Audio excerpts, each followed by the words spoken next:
Good morning, all of you. Today we are going to learn a second type of turnover ratio, that is trade receivables turnover ratio. This is also known as debtors turnover ratio because trade receivables includes debtors and bills receivable. That's why it is also called debtors turnover ratio. Now, you know that debtors or trade receivables are generated when you sold your goods on credit. Then only you will got your debtors. If you are selling your goods in cash, so there is no generation of debtors. If you sold your goods on credit, then only you will get your debtors or bills receivable, as we have learned here in 11th standard bills receivable chapter. In that also, whenever you sold goods on credit, you are writing, let's take an example, goods sold to X. So what entry you are writing on credit? So you people are writing the entry X to sales, right? So why it is X? Because goods are sold on credit. So in your formula, instead of total sales, you are going to take credit revenue from operation, that is credit sales, upon average trade receivables. This is the only formula where you are not going to use total sales, but instead of that you are going to use only credit sales, and that is also net, means you have to always minus sales returns. Now, when you are doing trade receivables turnover ratio, one more formula of total sales you have to keep in mind, that is cash sales plus credit sales gives you total sales. And that another formula also you have to keep in mind, this one, that sales is equal to COGS plus GP, right? So sometimes with the help of this formula you will get sales, and then with the help of this you will be able to find credit sales. So both formulas of total sales you have to keep in mind. Now it depends on question that which formula you will use, but you have to keep in mind that trade receivables turnover ratio, in that you need credit sales, that is credit revenue from operations. Now below it is average trade receivables.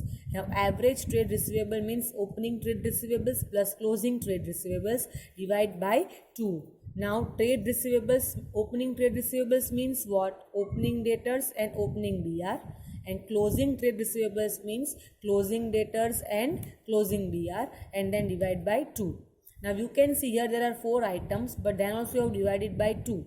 Don't forget that debtors and BR are part of your trade receivables. So both are the one thing only. That's why you have to divide it with 2 and not with 4. Now when you are doing your sums, sometimes they will directly give opening trade receivables and closing trade receivables, and sometimes instead of trade receivables they will directly give opening debtors and closing debtors, and opening BR and closing BR. If they are giving only TR, so use this formula, and if they are giving debtors and bills receivable, use this formula, but meaning of both are same. Now along with this you are having one more concept, that is debt collection period. Now what is debt collection period? Now see children, you are selling goods on credit to your debtors, right? So you are giving some credit period to your debtors. So with the help of this debt collection period, you will able to know that after how many months or how many days your debtors are going to pay you. So its formula is 365 or 12. Now if you want your answer in days, you have to write 365, and if you want your answer in months, you have to take 12. Now what you have to do, it's according to the question. If they ask in days, use 365. If they ask in months, use 12. And nothing is given, so you can give your own answer. It means you can take either 365 or 12.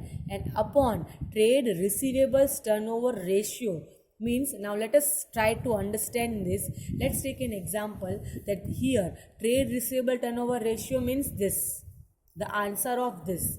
Now let's take an example that the answer of this is 15 times, and if I want to find my debt collection period in days, so I will take 365 upon 15, and if I want to take this in months, so I will take 12 upon 15. So in this my answer will comes in days, and in this I will get my answer in months, right? So according to your question, you will use 365 or 12. Now what do you mean by this? Suppose my debt collection period is 365 upon 15. So if I divide this 365 upon 15, I will get the answer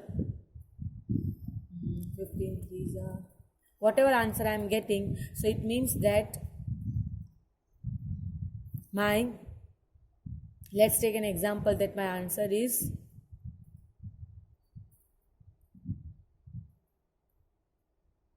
25, right? So 25 days. It means that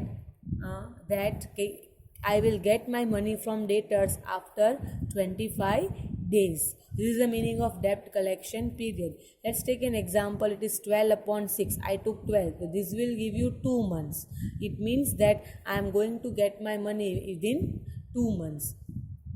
Right? So now how this is linked with this? Now let us discuss that in detail.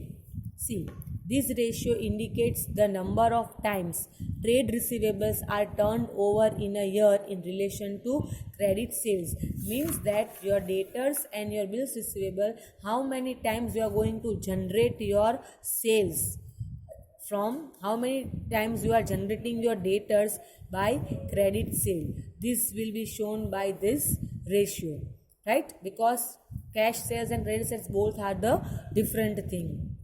Then they says that high ratio is better since it shows that debts are collected more promptly. Yes, because see, this is directly linked with this. How this ratio, trade turnover ratio, is correctly linked with debt collection period. How they are saying that if this trade receivables turnover ratio is high, it means that you are promptly collecting your payments from debtor. See, if I divide 12 with 2, it means 2 is my trade receivables turnover ratio's answer 2 times, and once I took 6 times. Now 6 is higher than 2 times, right?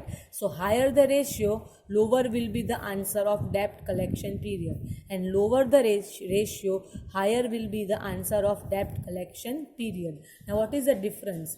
If your answer is 2 times, so you will get 6 months. It means debtors आपको पैसे देने में 6 महीने लगा रहे हैं, और यहाँ पे if your answer is 6 times, it means here debtors are taking 2 months. So which is better? This is a high ratio. So high ratio is better because debt are collecting promptly. 2 महीने में पैसे आ रहे हैं वो अच्छा होता है कि 6 महीने में पैसे आते हैं वो अच्छा होता है? Obviously this one. That's why the 6 times is trade receivable turnover ratio, which is higher. So that's why they are telling that high ratio is better since it shows that debt are collecting promptly.